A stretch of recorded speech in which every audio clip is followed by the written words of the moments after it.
And welcome back, everyone, to Overtime. As we teased earlier, our special guest, none other than Derrick Fears, men's basketball coach at Mississippi Delta Community College, set to begin year number 22, the longest tenured men's junior college basketball coach in the state right now. And Coach, as we said earlier, today is Father's Day. You are a father. What does this day mean to you? Well, it's actually a great day, you know. Sad, but it's still a awesome day for me. I kind of go back to what I used to always do on this day, is kind of go home and spend time with my mom and dad. I guess I tease my wife a lot. I told her I'd go home and get on the floor and sit there like I'm 5 and watch TV and just listen to them talk, you know, and enjoy it. But now it's turned into a day where, you know, I'm appreciated. I put it like that right there. My son does a good job. My daughters, you know, they appreciate me. I've been spending a little time here in Greenville volunteering and working with some young kids at Wellness Oasis, and they've actually given me a Father's Day gift. Oh. You know, that was awesome. They kind of caught me off guard. You know, it was early in the week, but I really appreciate that, and shout out to them for doing that for me. But again, this is an awesome time for me. And what does it mean to you to be a father, to be someone that is a responsible breadwinner, caregiver for your children? And not only your children, as we touched on even before we sat on the couch, but you have to be a father like that to your players. But what does that title mean to you, to be a father? Well, it's, you know, you don't really understand it, but you start to get it as you age. You know, I had good role models. I mean, my dad was awesome. I mean, I make jokes to my players because I use him a lot of time in examples about things. But, you know, how it was snowing one day, and he couldn't drive the car to work, so he rode my bike and tore it up on the way to work.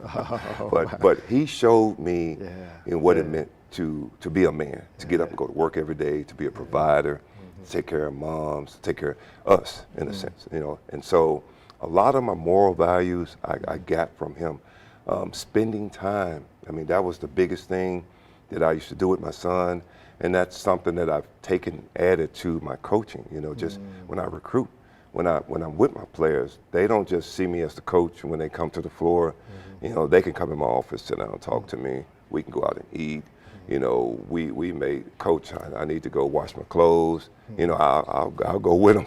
You know, but being there for them is probably the most important thing that I know, and being supportive of them in their goals and their dreams and their aspirations in life. So I think that having that instilled in me helped me become a very good coach. And it just sounds, the more I hear your story, that you enjoy serving.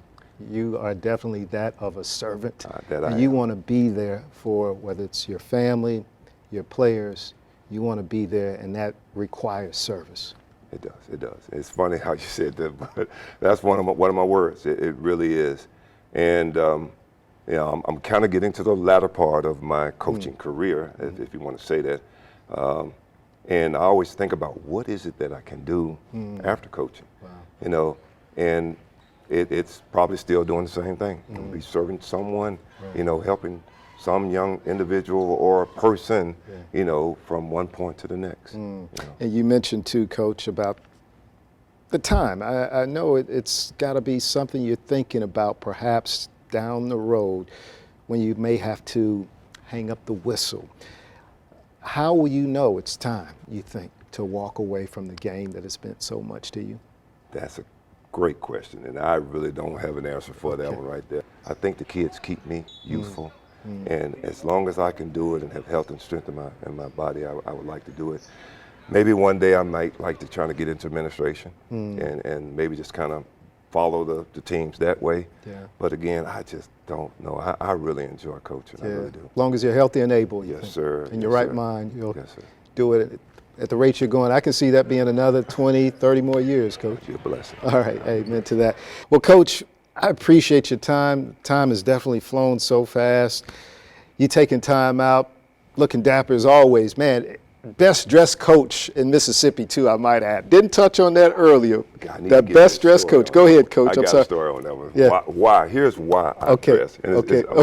why I dress the way I'm gonna be fast with it. My mom. I love my parents to death. I miss them too. But my mom and my dad, they used to make me work with them in the summertime. So my dad was a laborer, manual labor type like guy. Hard work. So I came home after working with them and told them, I said, I can't do that for the rest of my life. Yeah. I said, I want to wear a suit and a tie to work.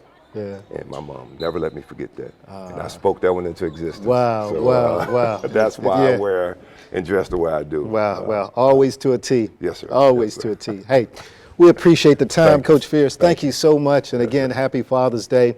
And we wish you nothing but the very best in moving forward for another 20, Thank you. 30, Bless. 40 more years. How about that? Thank you. Godspeed. All right. Coach Derrick Fierce joining us here on this Father's Day. And again, to all the fathers, happy Father's Day to you and all those that make a difference out here in the community. Thank you again, the Delta, for blessing us with your time, and enjoy the rest of your Sunday evening. And of course, we'll see you a little later on in the week. Good night.